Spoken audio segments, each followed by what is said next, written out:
Good morning dear children. നമുക്ക് നമ്മുടെ LSSന്റെ class start ചെയ്യാം. അപ്പോൾ മാത്സ് ആണ് തുടങ്ങുന്നത്.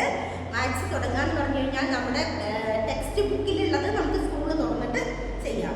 അല്ലാതെ LSSന്റെ എക്സാമിന് 3 ക്വസ്റ്റ്യൻസ് കലണ്ടറിൽ വരും. അപ്പോൾ നമുക്ക് കലണ്ടറിന്റെ ട്രിക്ക് ഒന്ന് നോക്കാം. ഈ കലണ്ടർ അല്ല ഇതിന് മാത്രം ഉണ്ടോ എന്നൊക്കെ തോന്നും അല്ലേ? പക്ഷെ കലണ്ടർ ഉണ്ട് കേട്ടോ, കുറേ കാര്യങ്ങൾ മനസ്സിലാക്കാനുണ്ട്. പക്ഷെ എല്ലാം കുഞ്ഞു കുഞ്ഞു ടിപ്സ് ആണ്, ഈസി ടിപ്സ് ആണ്. മനസ്സിലാക്കി കഴിഞ്ഞാൽ ഭയങ്കര എളുപ്പമാണ് പഠിക്കാൻ. അപ്പോൾ അതിനു മുൻപ് നമുക്കൊന്ന് പ്രാർത്ഥിക്കണം.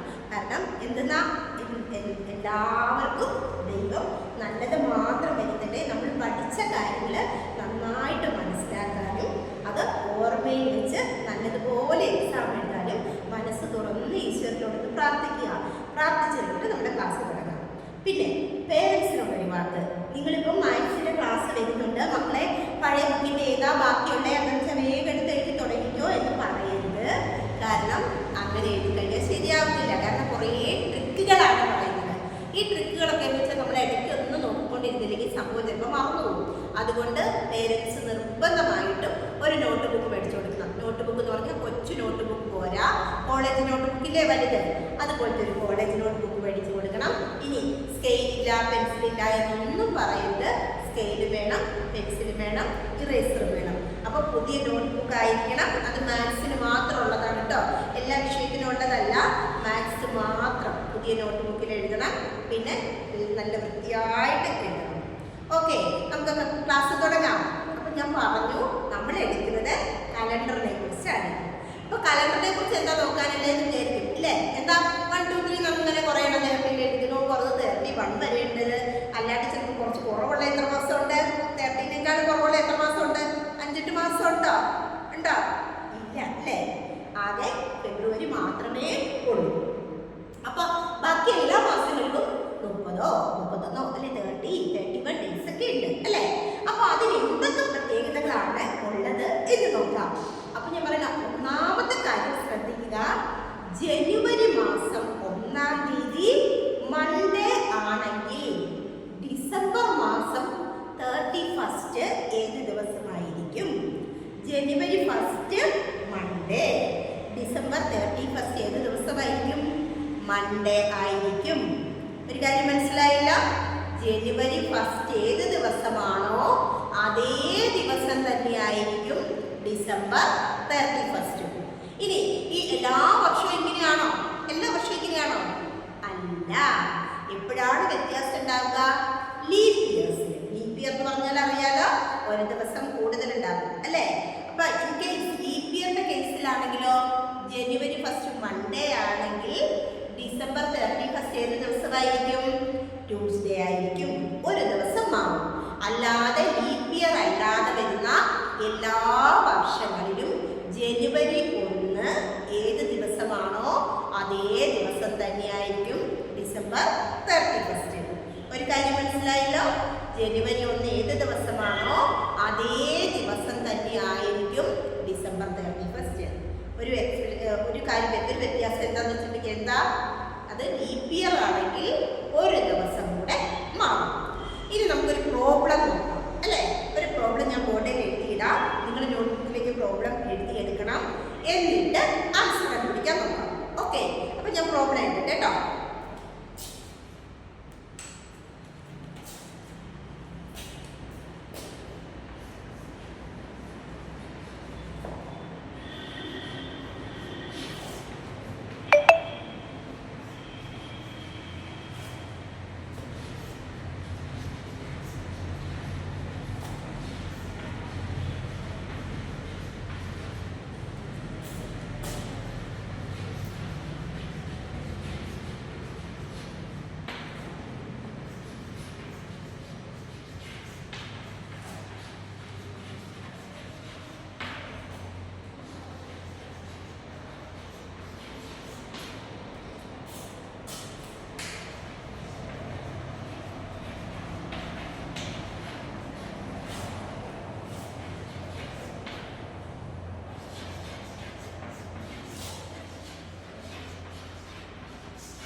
ഒന്ന് ക്വസ്റ്റ്യൻ നോക്കിക്കേ.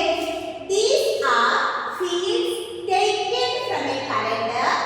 What is the sum of the numbers of all these squares? Question മനസ്സിലായോ? These are fields taken from a calendar. What is the sum of the numbers of all these squares? ക്വസ്റ്റ്യന്റെ meaning മനസ്സിലായോ? ഇതൊരു കലണ്ടറിൽ നിന്ന് എടുത്ത ഭാഗമാണ്. ഏത് സ്ഥലത്തുനിന്ന് നമുക്ക് അറിയില്ല. കലണ്ടറിൽ നിന്നും കട്ട് ചെയ്തെടുത്ത ഒരു ഭാഗമാണ്. അങ്ങനെയാണെങ്കിൽ ഈ ബാക്കി എല്ലാ കോളങ്ങളിലും ഉള്ള നമ്പേഴ്സിന്റെ സം കണ്ടുപിടിക്കാൻ. സം എന്ന് പറഞ്ഞാൽ എന്താണ്? ടോട്ടൽ. ഈ കാണുന്ന എല്ലാ കോളങ്ങളിലുള്ള നമ്പേഴ്സിന്റെ ടോട്ടൽ കണ്ടുപിടിക്കാനാണ് പറഞ്ഞിരിക്കുന്നത്. അപ്പൊ നമുക്ക് ആകെ ഒരു നമ്പർ മാത്രം ഇവിടെ തന്നിട്ടുണ്ട്. ഒരു 7 എന്നുള്ള ഒരു നമ്പർ മാത്രം തന്നിട്ടുണ്ട്. അപ്പൊ ആദ്യം എന്താ നമ്മൾ ചെയ്യേണ്ടത്? എല്ലാ കോളത്തിലുള്ള നമ്പേഴ്സ് കണ്ടുപിടിക്കണം. കണ്ടുപിടിച്ചതിന് ശേഷം മാത്രമാണ് ആഡ് ചെയ്യാൻ പറ്റുള്ളൂ, അല്ലേ? ആഡ് ചെയ്യുന്നതിന് മുമ്പ് എല്ലാം നമ്മൾ കണ്ടുപിടിക്കണം. അത് കണ്ടുപിടിക്കാൻ എന്താണ് ഈസി മെത്തേഡ്? ഓക്കെ, അപ്പൊ അതിന് മുമ്പ് നമുക്ക് 7 ഇവിടെ ഉണ്ടെങ്കിൽ ഇത് രണ്ട് നമുക്ക് ഈസി ആയിട്ട് കണ്ടുപിടിക്കാം, അല്ലേ? 7 കഴിഞ്ഞാൽ ഇവിടെ 8 ആയിരിക്കുന്നു, ഇവിടെ 9 ആയിരിക്കുന്നു നമുക്കറിയാം, അല്ലേ? ഈ തൊട്ടടുത്തുള്ളത് രണ്ടെണ്ണം നമുക്കറിയാം. ബാക്കി ഒന്നും നമുക്ക് അറിയില്ലാത്തത്. ഇനി ഇവിടത്തേക്ക് എത്ര പോകുന്നുണ്ട്, ഇപ്പുറത്തേക്ക് എത്ര പോകുന്നുണ്ട്, അങ്ങനെയൊന്നും നമുക്ക് അറിയില്ല, അല്ലേ? അപ്പൊ 7 കണ്ടു കഴിഞ്ഞാൽ ഇവിടെ 8 ആയിരിക്കും, ഇവിടെ 9 ആയിരിക്കും എന്ന് നമുക്കറിയാം. അപ്പൊ അത് കണ്ടുപിടിക്കുന്നതിന് മുമ്പ് നമുക്കൊരു കലണ്ടർ വരച്ച് നോക്കിയിട്ട് എന്താണ് പ്രത്യേകത എന്നൊന്ന് നമുക്ക് നോക്കിയാലോ? നോക്കാം. ഓക്കെ, ഞാനിപ്പോൾ ഇവിടെ ഒരു കലണ്ടർ വരയ്ക്കട്ടെ. ഏത് മാസത്തിന്റെ അതൊന്നും ഞാൻ പറയുന്നില്ല. ഏത് മാസം ആയിക്കോട്ടെ, നമുക്ക് അങ്ങനെയൊന്നും കുഴപ്പമില്ല. സൺഡേ ഉണ്ട്, Monday, Tuesday, Wednesday, Thursday, Friday, Saturday.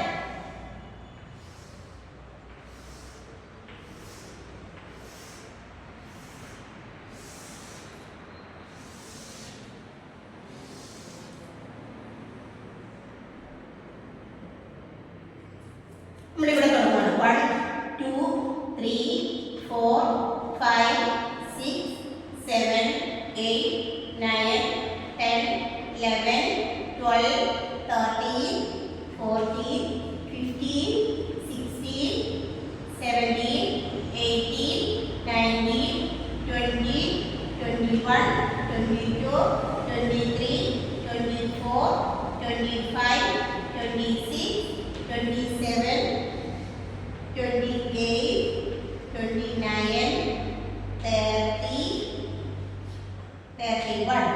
കണ്ടോ? 31 മാസമുള്ള ഒരു മന്താണ് നമ്മൾ എഴുതിയിരിക്കുന്നത്. ഇനി നോക്കിക്കേ, ഈ കലണ്ടർ ഇവിടെ 7 എന്ന് കൂട്ടി കഴിഞ്ഞാൽ ഈ കലണ്ടർ ആണ് ഇത് അല്ല. കാരണം 7 ഇപ്പോഴത്തോട്ട് പിന്നെ കുറെ നമ്പറുണ്ട്.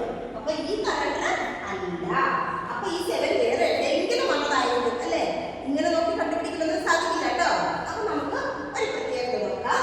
ഓരോ നമ്പറിന്റെ താഴെയുള്ള നമ്പർ എത്രയാണ്? ഈ 1ന്റെ താഴെയുള്ള നമ്പർ എത്രയാണ്? 8 ആണ്. അപ്പൊ എത്ര ആഡ് ചെയ്തിട്ടാണ് കിട്ടുക?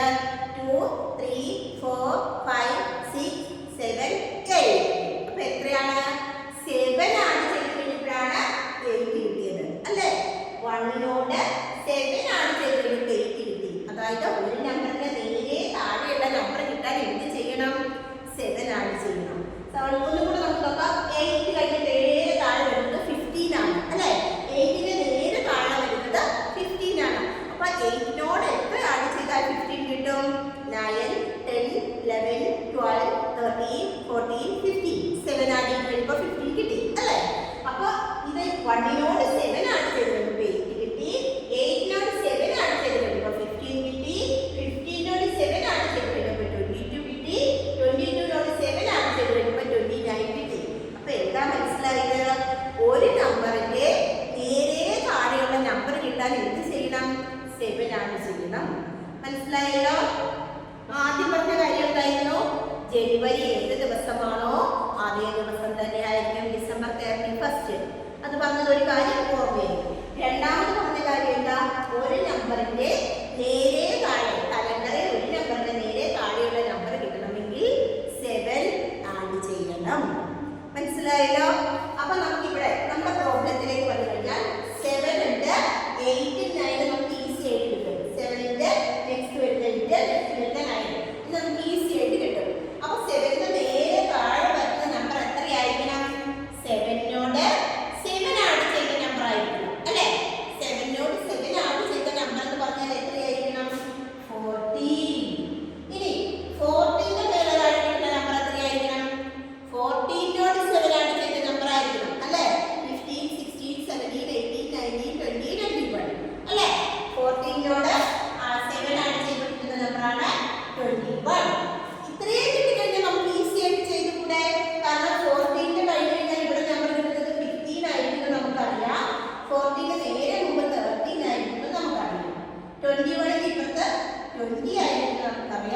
20 ഇപ്പുറത്ത് 19 ആയിരിക്കും നമുക്കറിയാം.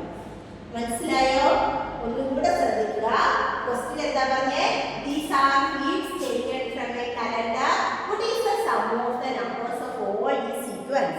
ഈ സീക്വൻസിൽ കാണുന്ന എല്ലാ നമ്പറുകളുടെയും സം കാണാനാണ് പറഞ്ഞിരിക്കുന്നത്. അപ്പൊ ആദ്യം നമുക്കൊരു 7 എന്ന നമ്പർ മാത്രമേ തന്നിട്ടുള്ളൂ. അപ്പൊ ബാക്കി നമ്മൾ ആദ്യം ചെയ്യേണ്ടത് എന്താ? ഇതിലെ എല്ലാ ഫീൽഡ്സും എല്ലാ നമ്പേഴ്സും നമ്മൾ കണ്ടുപിടിക്കണം. കണ്ടുപിടിക്കാൻ വേണ്ടി ട്രിക്കാണ് പറഞ്ഞത്.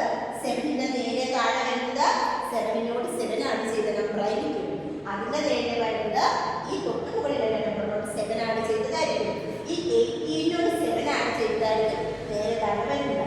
ഈ 9 കഴിഞ്ഞ 9ന്റെ നേരെ താഴെ വരുന്ന 9നോട് 7 ആഡ് ചെയ്ത നമ്പർ ആയിരിക്കും.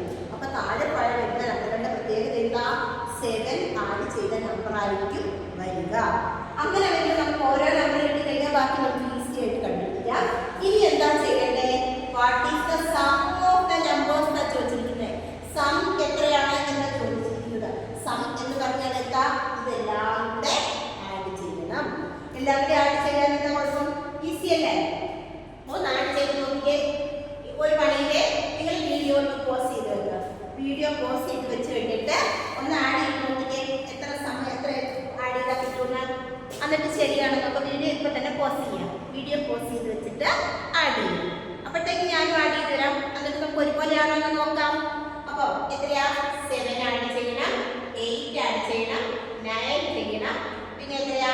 13 ഉണ്ട്, 14 ഉണ്ട്, 15 ഉണ്ട്, 19 ഉണ്ട്, 20 ഉണ്ട്, 21 ഉണ്ട്. ഇതെല്ലാം കൂടെ ആഡ് ചെയ്യണം. ആഡ് ചെയ്യുമ്പോൾ എത്ര വരും? 9 + 1 10, 10 + 5 15, 15 + 4 19, 19 + 3 22, 22 + 9 31, 31 + 8 39, 39 + 7 എത്രയാ? 46 അല്ലേ? 46ന്റെ 6 നമ്മൾ ഇവിടെ എഴുതി, 4 ഇവിടെ എഴുതി. എത്രയാ? 2 + 2 4 5 6 7 8 8 + 4 12 126 എന്ന് കിട്ടി അല്ലേ? ഇതിന്റെ സം എന്ന് പറഞ്ഞാൽ എത്രയാണ് കിട്ടിയത്? 126 എന്നാണ് ആൻസർ കിട്ടിയത്. ഈ ആൻസർ കിട്ടിയോ എന്നൊന്ന് നോക്കെല്ലാവർക്കും. ആൻസർ കിട്ടിയോ? ആഡ് ചെയ്യാനൊക്കെ അറിയാലോ അല്ലേ? അപ്പോ നമുക്കിങ്ങനെ 126 കിട്ടി. അപ്പോൾ ഇത് കണ്ടുപിടിക്കുക എന്നുള്ളത് ഒരു ടാസ്ക് ആയിരുന്നു. ഇത് നമ്മൾ ഈസി ആയിട്ട് കണ്ടുപിടിക്കാനുള്ള മെത്തേഡ് പറഞ്ഞു. തൊട്ട് താഴെയുള്ള നമ്പർ കിട്ടാൻ 7 ആഡ് ചെയ്ത് കഴിഞ്ഞാൽ മതി എന്ന് പറഞ്ഞു അല്ലേ? ഇനി ഇത് ആഡ് ചെയ്തെങ്കിലോ ഓരോന്ന് വേണ്ടി നമ്മൾ വലിയ കാര്യമായിട്ട് മൊത്തം ആഡ് ചെയ്ത് വെച്ചിട്ടുണ്ട് അല്ലേ? ഇനി വേറൊരു ഈസി മെത്തേഡ് കൂടെ പറയാം. ഇതിന്റെ സെന്ററിലുള്ള നമ്പർ കണ്ടുപിടിക്കുക. സെന്ററിലുള്ള നമ്പർ എന്ന് പറഞ്ഞാൽ എത്രയാ? ഇതിന്റെ ഏറ്റവും നടുക്ക് വരുന്നത് 14 ആണ് അല്ലേ? 14 ആണ് ഈ സെന്ററിൽ വന്നിരിക്കുന്ന നമ്പർ. ഇനി ഈ 14നോട് നമ്മൾ 14 ഇൻഡിവിജ്വൽ ചെയ്ത് കഴിഞ്ഞാൽ നമുക്ക് 126 കിട്ടുമോ? മൊത്തം എത്ര നമ്പർ ഉണ്ട്? 1 2 3 4 5 6 7 8 9 9 നമ്പറുകളുണ്ട് അല്ലേ? മൊത്തം ഈ 14ന്റെ 9 നമുക്ക് മൾട്ടിപ്ലൈ നോക്കിയാലോ? 9ന്റെ ടേബിൾ ചെയ്ത് 4 9 എത്രയാ? 36 അല്ലേ? 36ന്റെ 6 7 8 ഇവിടെ 9 × 1 9 9 + 3 എത്രയാ? 12. അപ്പോഴത്തെ ആൻസർ അത് തന്നെ വന്നു അല്ലേ? അപ്പോ ഇതിനേക്കാൾ കുറച്ചും കൂടെ ഈസി ആയിട്ടുള്ള രീതിയാണ് ഇത്. അപ്പൊ ഒന്നും കൂടെ ശ്രദ്ധിക്കുക. നമ്മൾ ആദ്യം പറഞ്ഞ കാര്യം ജനുവരി 1 ഏത് ദിവസമാണോ അതേ ദിവസം തന്നെയായിരിക്കും ഡിസംബർ 31. ഇനി മറന്നു പോകരുത്. രണ്ടാമത്തെ കാര്യം പറഞ്ഞത് ഇങ്ങനെ ഒരു ഫീൽഡ് തന്നാൽ അതിന് താഴെയുള്ള നമ്പർ കണ്ടുപിടിക്കാൻ എന്ത് ചെയ്യണം? അതിനോട് 7 ആഡ് ചെയ്ത് കഴിഞ്ഞാൽ മതി. ഇനി ഇങ്ങനെ മൾട്ടിപ്ലൈ ചെയ്യാൻ ബുദ്ധിമുട്ടുള്ളവർക്ക് ഇത് ആഡ് ചെയ്ത് കഴിഞ്ഞാലും മതി. ഇങ്ങനെ കാണാനൊന്നും നിർബന്ധമില്ല. പക്ഷേ കുറച്ചുകൂടെ നമുക്ക് നമ്മളെപ്പോഴും എന്താ മാത്സിൽ നോക്കുക? വേഗത നമുക്ക് ചെയ്യണം, സമയം ലാഭിക്കണം അല്ലേ? അപ്പൊ അങ്ങനെ പെട്ടെന്ന് നമുക്ക് ചെയ്യാൻ വേണ്ടിയിട്ടുള്ള ഈസി മെത്തേഡാണ്. ഇതിന്റെ സെന്ററിലുള്ള നമ്പറാണ് 14 അല്ലേ? ഏറ്റവും നടുവിലുള്ളത് 14 അല്ലേ? ഈ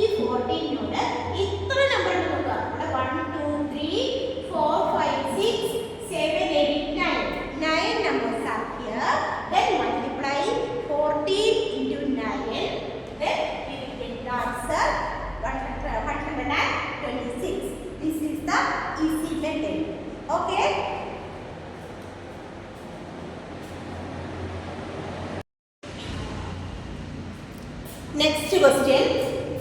These are dates taken from a calendar. What is the sum of the numbers of all these squares? ഈ സ്ക്വയറിലെ എല്ലാ നമ്പറുകളുടെയും സം കാണുക. അത് കഴിഞ്ഞ ക്വസ്റ്റ്യൻ തന്നെയാണ് കേട്ടോ, വലിയ വ്യത്യാസമൊന്നുമില്ല. പക്ഷെ ഒരു കാര്യമുണ്ട്, ഞാൻ ഇതിവിടെ എഴുതി വെച്ചു, ബാക്കി ഇത് മാറ്റിട്ട് എഴുതി. നിങ്ങൾ ആരും അത് മാറ്റിട്ട് എഴുതാൻ നിൽക്കണ്ട. വേറെ ക്വസ്റ്റ്യൻ നമ്പർ 2 ആയിരുന്നു. ക്വസ്റ്റ്യൻ നമ്പർ 2 ആണ് കേട്ടോ. സെക്കൻഡ് ക്വസ്റ്റ്യൻ ആയിട്ട് ഇങ്ങനെ എഴുതുക, ഇതിങ്ങനെ വരച്ചു വെക്കുക. കേട്ടല്ലോ? അപ്പൊ അങ്ങനെ വരച്ച് വെച്ചിട്ട് കണ്ടുപിടിക്കുക. അപ്പൊ ഇതിനകത്ത് എന്താ പ്രത്യേകത? ഏറ്റവും താഴെയുള്ള ഒരു നമ്പറാണ് നമുക്ക് തന്നിരിക്കുന്നത് അല്ലെ. 25 എന്ന് പറഞ്ഞാൽ ഏറ്റവും താഴെയുള്ള നമ്പറാണ് തന്നിരിക്കുന്നത്. ബാക്കി എല്ലാം കണ്ടുപിടിക്കുന്നു. അപ്പൊ മുകളിൽ ആദ്യം നമുക്ക് തന്നത് ഇവിടെയുള്ള നമ്പർ ആയിരുന്നു. അപ്പൊ നമ്മൾ എന്ത് ചെയ്തു? 7 ആഡ് ചെയ്ത് ഇങ്ങോട്ട് കണ്ടുപിടിച്ചു. അപ്പൊ നേരെ റിവേഴ്സ് ആണെങ്കിൽ എന്തായിരിക്കും ചെയ്യേണ്ടത്? നമ്മൾ അങ്ങോട്ട് കയറി പോയെങ്കിൽ തിരിച്ചിങ്ങോട്ടേക്ക് ഇറങ്ങി വരണം. അപ്പൊ ഇറങ്ങണമെങ്കിലോ സബ്ട്രാക്ട് ചെയ്യണം. 25 ൽ നിന്ന് എത്ര സബ്ട്രാക്ട് ചെയ്യണം? എത്രയാ സബ്ട്രാക്ട് ചെയ്യേണ്ടത്? 7 സബ്ട്രാക്ട് ചെയ്ത് കഴിഞ്ഞാൽ ഇവിടെ എത്ര കിട്ടും? 25 ൽ നിന്ന് 7 സബ്ട്രാക്ട് ചെയ്തേ എങ്ങനെ എഴുതിക്കേ? 24, 23, 22, 21, 20, 19, 8 അല്ലേ? 18 കിട്ടി. അപ്പൊ ഇവിടെ ഏത് നമ്പർ ആയിരിക്കണം? 18 അല്ലേ? ഇനി 18 ൽ നിന്ന് 7 സബ്ട്രാക്ട് ചെയ്ത് കഴിഞ്ഞാലോ 11. ഇനി ബാക്കിയൊക്കെ കണ്ടുപിടിക്കാൻ എളുപ്പമല്ലേ? ഓരോന്നിനും ഓരോ നമ്പർ കിട്ടിക്കഴിഞ്ഞാൽ പിന്നെ എന്താ പ്രശ്നം? ഇവിടെ 12, 13, 18 കഴിഞ്ഞ് കഴിഞ്ഞാലോ ഇവിടെ 19, ഇവിടെ 17, 25 ഇപ്പുറത്തോട്ടോ ഇവിടെ 24, ഇവിടെ 23. അവിടെ നിങ്ങൾ കേട്ടോ 24, ഇവിടെ 23. ഇപ്പൊ മനസ്സിലായോ? ഇനി എന്താ കണ്ടുപിടിക്കണ്ടേ? സം കണ്ടുപിടിക്കണേ. ഇത് മുഴുവനും കൂടെ എഴുതി ആഡ് ചെയ്യണോ? വേണ്ട. അതിന് പകരം എന്താ ചെയ്യേണ്ടത്? ഈ 18നെ എത്ര കൊണ്ട് മൾട്ടിപ്ലൈ ചെയ്യണം? 18 എത്ര കൊണ്ടാ മൾട്ടിപ്ലൈ ചെയ്യണ്ടേ? എത്ര നമ്പർ ഉണ്ട്? 1, 2, 3, 4, 5, 6, 7, 8, 9.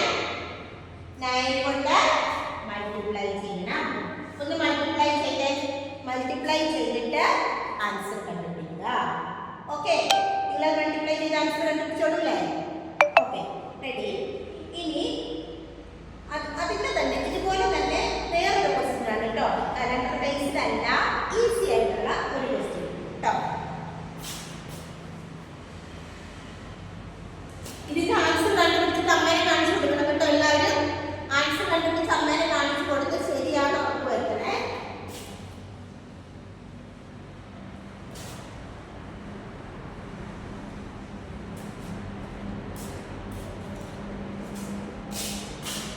Third question ട്ടോ.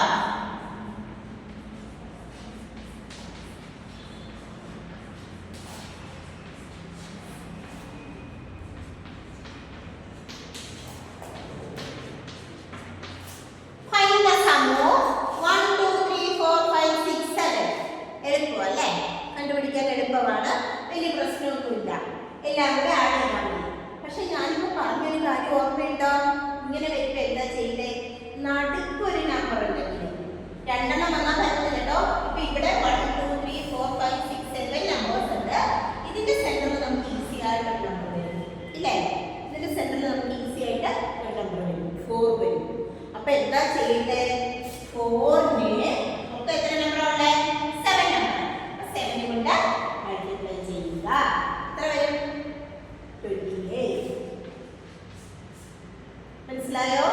അപ്പൊ ഇങ്ങനെ തുടർച്ചയായിട്ട് നമ്പർ വരുവാണെങ്കിൽ സെന്ററിൽ രണ്ടെണ്ണം വന്നാൽ പറ്റത്തില്ല കേട്ടോ. ഒരെണ്ണം വന്നാല് ആ നമ്പറിനെ എത്ര നമ്പർ ഉണ്ടോ അതുകൊണ്ട് മൾട്ടിപ്ലൈ ചെയ്താൽ മതിയാകും. ഓക്കെ, ഇനി ഞാൻ ഒരു ഹോംവർക്ക് തരാം കേട്ടോ. ഇത് ചെയ്യണം, ആൻസർ ഞാൻ ഇട്ട് തരാം. ഇന്നല്ല, കണ്ടുപിടിച്ചതിന് ശേഷം.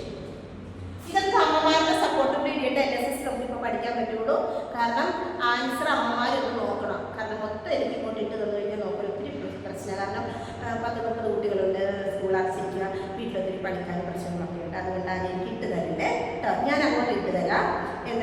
നിങ്ങളൊന്ന് അമ്മമാരൊന്ന് നോക്കിയാൽ മതി.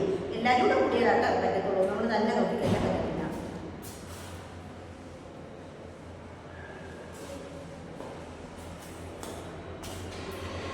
ഇത് ഹോംവർക്ക് ആണ് കേട്ടോ. ഹോംവർക്ക് ആണ്. നിങ്ങൾ ചെയ്തിട്ട് അമ്മേനെ കാണിച്ചു കൊടുക്കണം. ആൻസർ ഞാൻ ഇന്ന് ഇടത്തില്ല, പിന്നെ ഇടത്തുള്ളൂ. അപ്പൊ നിങ്ങൾ നോക്കിയാൽ മതി.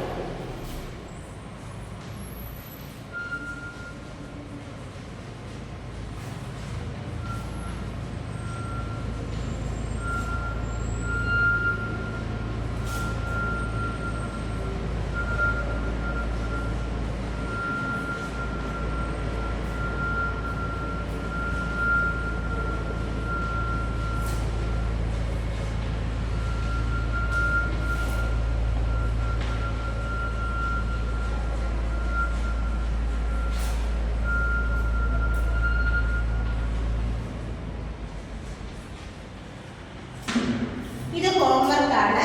നോക്കിക്കേ. If January 1, 2022 is a Saturday. ജനുവരി 1, 2022 ഏത് ദിവസമായിരുന്നു? സാറ്റർഡേ ആണ്. What day will be January 2, 2023? ഏത് ദിവസമായിരിക്കും ജനുവരി 2, 2023? അപ്പൊ കണ്ടുപിടിക്കാനുള്ള ഈസി മെത്തേഡ് എന്തായിരുന്നു? ജനുവരി 1 ഏത് ദിവസമാണോ അതേ ദിവസമായിരിക്കും ഡിസംബർ 31. ഡിസംബർ 31 ആയ ദിവസം നോക്കിയിട്ട് പിറ്റേ ദിവസം ജനുവരി 1 അതിൻ്റെ പിറ്റേ ദിവസമായിരിക്കും. ജനുവരി 2 അതിൻ്റെ പിറ്റേന്നായിരിക്കും. പക്ഷെ അതിന് മുമ്പ് ശ്രദ്ധിക്കേണ്ട ഒറ്റ കാര്യം എന്താ? ലീപ് ഇയർ ആണോ, ലീപ് ഇയർ ആണോ അല്ലയോ എന്നത് നമ്മൾ ചെക്ക് ചെയ്യണം. ലീപ് ഇയർ ആണോ അല്ലയോ ചെക്ക് ചെയ്യാനുള്ള മാർഗം എന്താ അറിയാമോ? പഠിച്ചിട്ടുണ്ടോ? ഉണ്ടെങ്കിൽ നിങ്ങൾ അത് എഴുതി വയ്ക്കുക. ഇല്ലെങ്കിൽ ഞാൻ അടുത്ത ക്ലാസ്സിൽ പറഞ്ഞു തരും.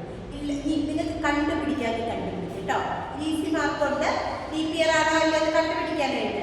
ഇതിൻ്റെ ആൻസർ ഞാൻ തരും ഇന്നല്ല നാളെ.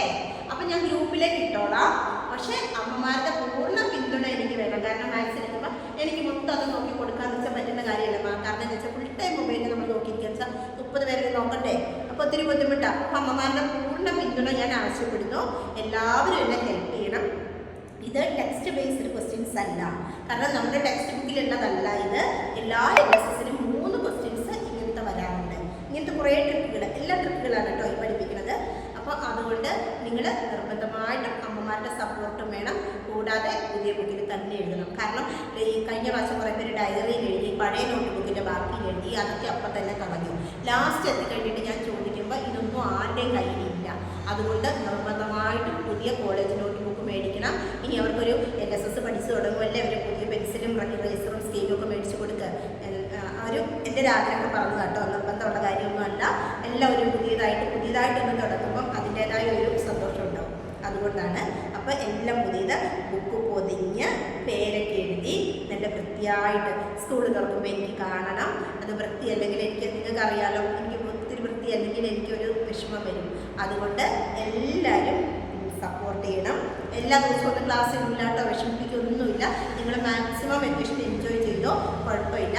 പക്ഷേ ഇതുകൂടെ ഒന്ന് ശ്രദ്ധിക്കണം. സ്കൂൾ തുറക്കുന്ന വരുമ്പോൾ കലണ്ടറിനെ കുറിച്ചുള്ള മുഴുവൻ വിവരങ്ങൾ നമ്മൾ പഠിച്ചു കഴിഞ്ഞിരിക്കണം. കലണ്ടർ അതുപോലെ കുറച്ച് പുറമേ നിന്ന് വരുന്ന കുറച്ച് ക്വസ്റ്റ്യൻസ് മാത്സിൻ്റെ. അപ്പോൾ എല്ലാവരും നന്നായിട്ട് പഠിക്കുക. All the best. Thank you.